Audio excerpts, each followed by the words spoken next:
All right, Pirate Crew, and welcome back to the fourth Pirate Basics technique video. Today we are going to be talking about glazing. Glazing is a very old technique that goes back hundreds and hundreds of years. And so what is it essentially? Glazing is kind of like glorified washing in the sense that we're using very thin down paint, but instead of just kind of wiping it all across the model in order to let it dry in those recesses, we're using extreme control to do a variety of things. So what are those different things? One of them is tinting. So if we have a white surface and we want to tint it red, we can very slowly glaze over that. The second one is to create visual confusion or to unify transition. And that's kind of why it comes in very handy, is it's fantastic for blending. Those are the two main reasons why we are wanting to learn and really master blending, is that it really is the key to unlocking those perfect transitions that we see. And it's also the key to creating extremely vibrant, almost luminous light color. And that's something that I personally strive to achieve as well.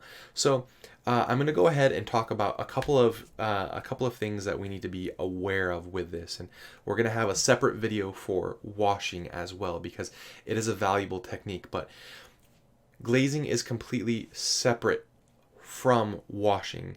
Now, if we are glazing and we get an accumulation of paint, you need to dry the brush off and wick it away, and essentially just place your brush very carefully down into that, and you should be able to just lift it right back up.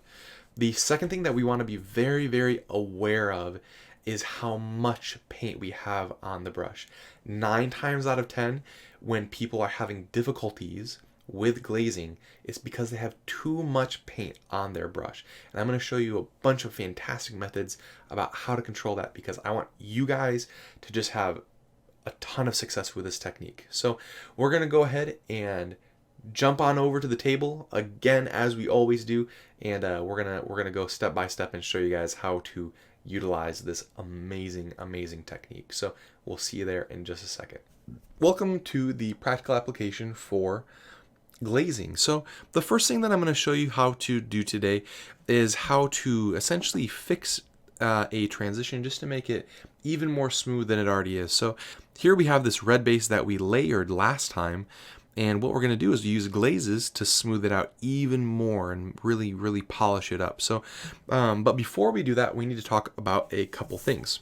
The first thing that we need to talk about is consistency of a glaze, and essentially how to create it. So here, of course, I have this handy dandy piece of scrap paper, and it has lines, and we have a load of paint, which I think is going to be about a glaze consistency. Now, the first thing, again, that I see a lot of people do when they come to glazes, you can see how full this brush is. It's way too full.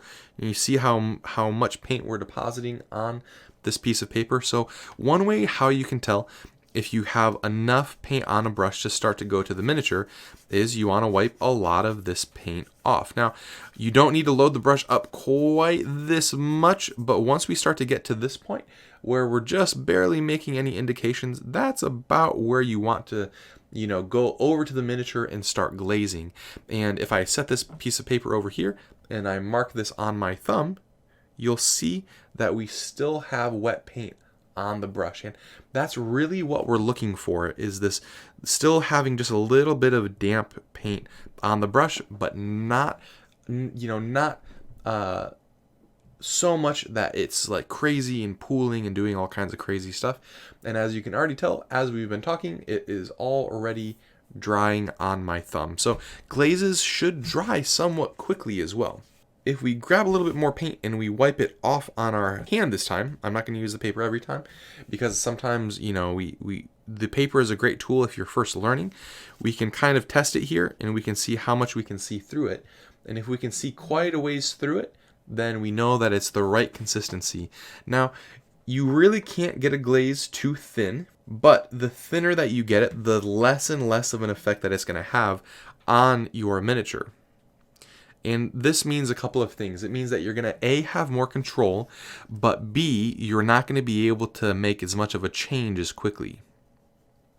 It's also very, very cautious. So you can see the difference. This has more water, obviously, and this has less.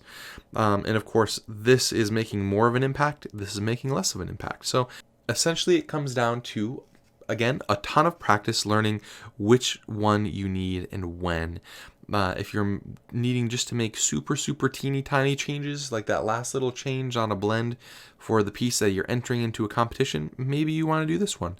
Maybe if you're just trying to fix a miniature just to, get the blend a little bit smoother than it already was, maybe this one's going to do you just fine.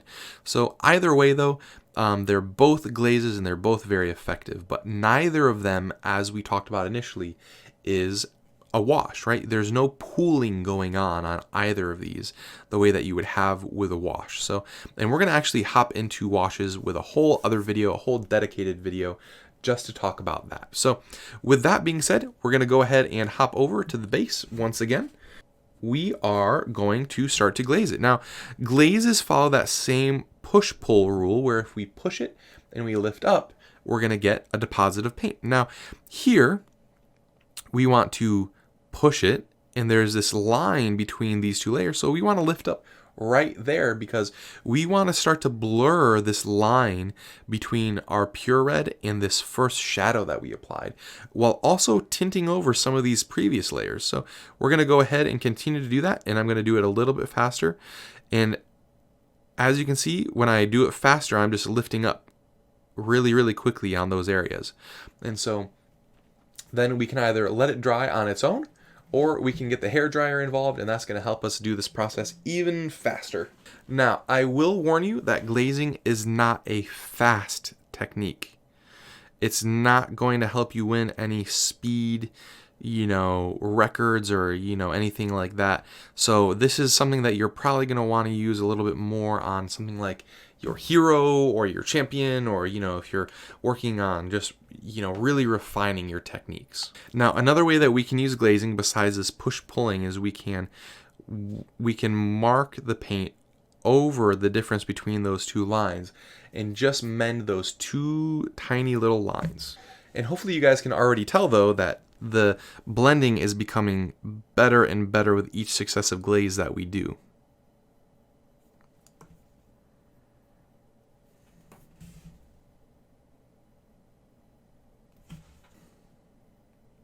Another trick that you can do if you feel like it is you can actually leave the hairdryer on the table and glaze, and then place what you're painting down into the hairdryer to dry it quickly. I'm not going to do that here on the video just because it would make things way too noisy. But there you can tell, after quite a few glazes, our base is even smoother than we started. We can even put them side by side just so that you guys can see that difference. So what we're going to do now is we're going to take just a quick pause. I'm going to go ahead and I'm going to paint some white over this, and I'm going to show you guys the effects of tinting on both this and on a model.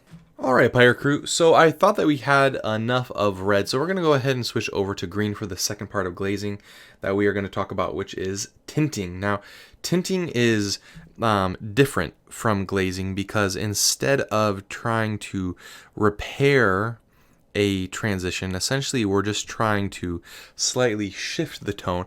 And now here I have a white tone for you guys, and I'm going to show you a couple of things. I'm going to show you how I like to tint using this really, really fantastic green tone. And then the other thing that we are going to do is I'm going to show you kind of how you can slightly create a transition through glazing. So first of all, with the tinting, we are just going to mark over, and obviously we have way, way, way too much paint on the brush, which is okay. So we're going to wipe a bunch of it off. And then we're going to come back over and just kind of lightly lift some of it off. And we're going to try to keep our brush strokes in the same direction. Now, and I'm going to show you this here on the base, and then I'm also going to show you on a model, just so that you can see why this is effective. And while this is drying, we will talk about that for a second. So the reason that this is effective is that if you have a model with the zenithal priming, meaning, white on top of black, and the white is helping to find those shapes. Essentially what it allows you to do is add color, but keep the highlights and the shadows. Now, this works very, very well with the majority of colors, I would say, except for yellow. Now, the reason it doesn't work well with yellow is, of course, if we mix yellow with black, we get this kind of muddy green color. There's only a couple of ways to get around that. So, but with this type of tinting, we can very, very quickly tint over a black and white priming and get a very, very nice looking model. So I'm going to go ahead and do the second tint, and this time we're going to do it in the opposite direction. And so I'm going to go ahead and put a model up on the screen here for you guys for a second just to take a look at. And it's a Trader Guardsman from Blackstone Fortress, which we have been doing some work on over on the Patreon. And as you can see, it's very, very fantastic. It's it has a ton of contrast. And if you can believe it or not, the whole model was painted in about an hour. And the reason why the model was painted so quickly was this tinting technique. We very, very carefully and very slowly introduce these colors to the model, and essentially what it allows us to do is it allows us to maintain a lot of the brightness and a lot of the intensity of the light colors underneath and also the dark colors underneath. And so here on this, we're really only seeing, it's very, very even. And I'm just trying to show you this to show you that there's going to be some imperfection. We're not trying to get it perfect. And more than anything, I want you guys to be looking at how I move the brush around on it. So with that being said, I think this is enough here for now. I'm going to show you on a couple of segments of a miniature here very, very quickly, just so that you can fully understand this concept. So here is a marine, and really where I'm going to focus here is I'm going to focus around this leg area just so that you can see the effects of it. Now, we do want to push it still towards the shadow area to some extent. But as you can see, we maintain all of those highlights and shadows, and we get a ton of contrast out of this. Now, even with one of these, we get a lot out of it. If we start to increase the effect of it, we only amplify the contrast. Now, some people refer to this as sketch style or Grizel, but essentially what it is essentially it's kind of that concept of an underpainting. And if we think about it or talk about it in even more simple terms, which is kind of what I like doing, I don't like giving things super fancy names, is essentially the highlights and shadows underneath are affecting the layers on top through transparency. And again, it's a very, very kind of cold way to put it. And I understand why people like fancy names, but that's really it. The highlights are coming through where it's brighter underneath, and the shadows are coming through where it's darker underneath. And obviously, we have a very, very nice effect here after only 2 tints of this beautiful green color. And for gaming standard, for gaming models, this is excellent. This is a absolutely fantastic technique for this.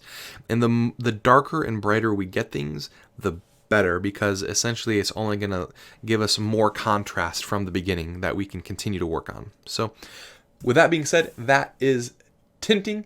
I'm going to go ahead and show you just one more technique over here with glazing, and then that will wrap it up for us today. So we're back here to the base, and again, we're just glazing and glazing and glazing. Believe it or not, you really can actually glaze a complete model. So if I have this and I want to start to create a shadow, I'm just going to start to push this paint down here. Now, this is going to take a little longer to build up because the layers are so thin, but the transitions end up being incredibly smooth.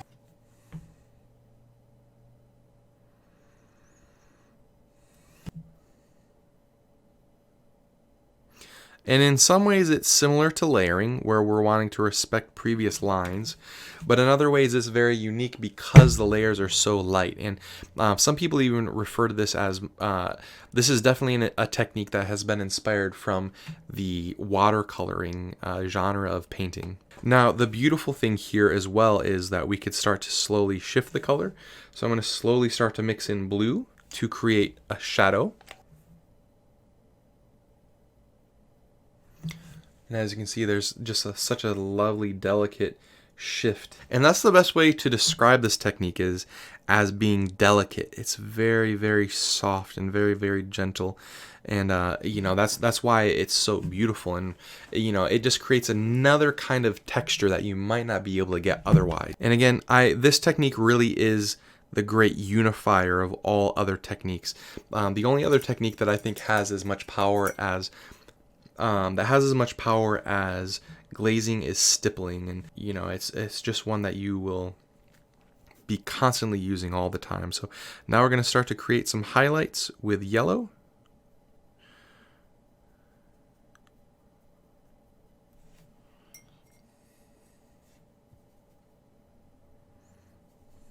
You can add a lot of yellow to green before it really stops being green and starts being yellow.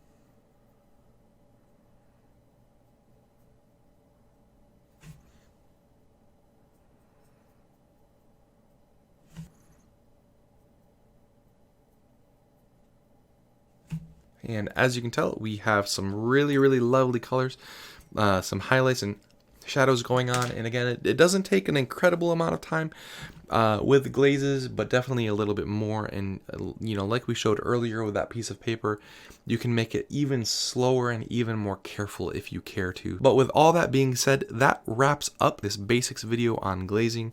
Thank you guys so much for coming by. If you guys would like to support me, you can head over to Patreon and support me for as little as $1.